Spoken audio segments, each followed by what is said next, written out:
The women's champ of ACW. Introduce yourself. Hola, hola. Mi nombre es Nahir Robles, and I am the current ACW Fire Women's Champion. The Fire Women's Champion. Congratulations, by the way. Thank you. It was 2 rough years catching this belt. Yeah, I remember. Let me ask you, what interested you in wrestling? Like, what made you want to be an entertainer? So I think all of us, like when we were kids, we really loved wrestling. For me, my older cousins, like they just brought me into wrestling, and like even though like I lost track of time during like my teenage years, but then as I grew older, I found I needed to find a way to like outlet like a lot of things I was going through in my life. First, it was boxing. Because, fun fact, I didn't even know there were wrestling schools in Puerto Rico. That's like the first one. And there's so many. There is. And in my head, and I'm like, they don't exist here. So I just did boxing for like 2 to 3 years. And then I was out again because I had to be a normal functioning adult. And I had to work. And then out of like simple like whims of destiny, I posted a picture at a WWE live show. And a photographer messaged me, "Oh, why don't you go to the shows in Puerto Rico?" And I'm like, "Cause I'm gonna ask somebody to train me, duh." And then he literally messaged me, and he was like, "You know, there's a training school like right by your house, right?" And I'm like, "What do you mean there's a school by my house?" And then that's where it all started. That's where what started as a picture of me in a show, ended up becoming what brought me to the wrestling world. That's what's up, though. That's what's up. That's what's up. Do you remember your first match and how nervous you were? I do. Do you remember who it was against? Yes. So it was a dark match. It was awful. It was a gauntlet match. It was a gauntlet match, and I was the third person in. It was 4 people for the gauntlet. I wrestled a guy whose name is Edrax. He's in Puerto Rico. And all I did, I remember I just slapped him. I gave him the purest Northern Lights suplex I could do. God. And then from there on, I was done. That was actually August 28, 2022. Oh, nice. I'm really good with memory. Wow. So you just started like 4 years ago? The thing with my wrestling beginnings is that like I only had that match that year. Yeah. So I say like technically, to me, like when people say I've been in this business for this long, to me, it has to mean that you've been wrestling at least once a month. Yeah. So, like, even though that was my first wrestling match, I didn't actually start having, like, more than one wrestling match up until January 2023. Wow. So, which is why my wrestling debut is, like, so complicated. And, like, where did you actually start? So, I say, like, those 6 months, like, are complicated. So, it's between 2022 and 2023. Okay, so for those young athletes that want to join, what would you recommend them to do? Oh, stay consistent. Don't let anybody opinions of you define who you are.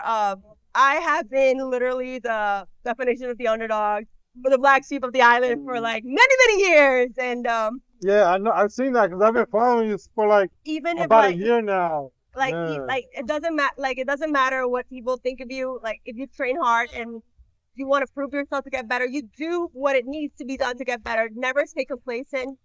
Because a lot of my peers from the island, like I remember that they would stay on the island, and that's completely okay too. You know, like if their goals are to stay on the island, that's completely fine. But I wanted to be more than just the girl on the island. I wanted to be able to represent my island in grander, like bigger stages, like the States. And I wrestled in London last year, and that's something. How was that?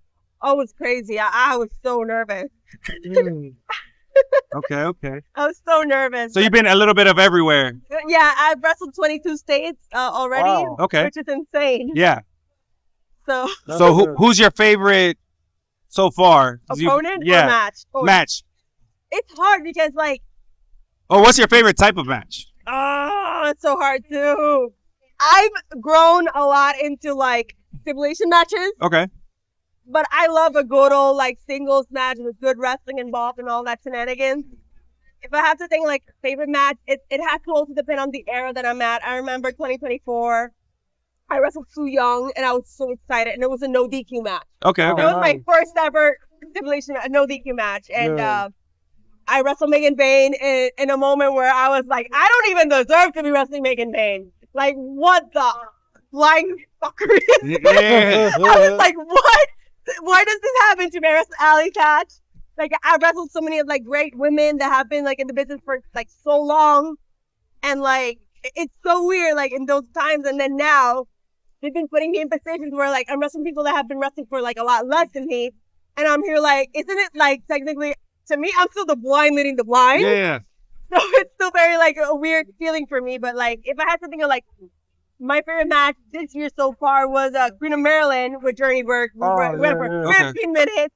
Even though Ellsworth ruined that match, it's still one of my favorites of all time. Ellsworth always gets in your matches. He always gets in my matches. What the fuck? I don't know, man. Oh, I should just put the song. Why is he so upset? Yeah, no, seriously. Nah. So if a major promotion called you tomorrow, who would be your dream opponent? Oh, that's hard. Like I'll always say I go like crazy for Toni Storm. Like, Shit. Doesn't matter the era. Like, doesn't matter if it's time. Toni Storm in any era for me has always been a dream match. Yeah. Chris Statlander as well. Mm-hmm. Like, so even like I have to like look for more like into further detail. But like the first two that pop in my head are those two. Like I've always like admired them, and they kind of resemble like a lot like of like, you know, like what the stereotype was like. Oh, this is like what wrestling women should look like. They don't fit that stereotype. They're still beautiful women, you know. Yeah. But they're not what the stereotype wanted them to be.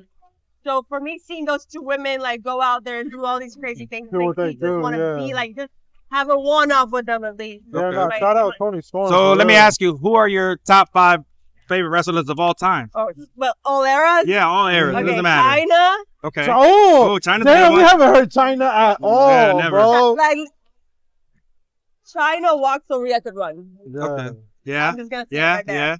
China for me, it's Tony. It's Lita. Oh, Lita, It's Nikki. Okay. Oh, damn, we just saw her not too long ago at the fan jam. My number 5, it has to be Charlotte Flair.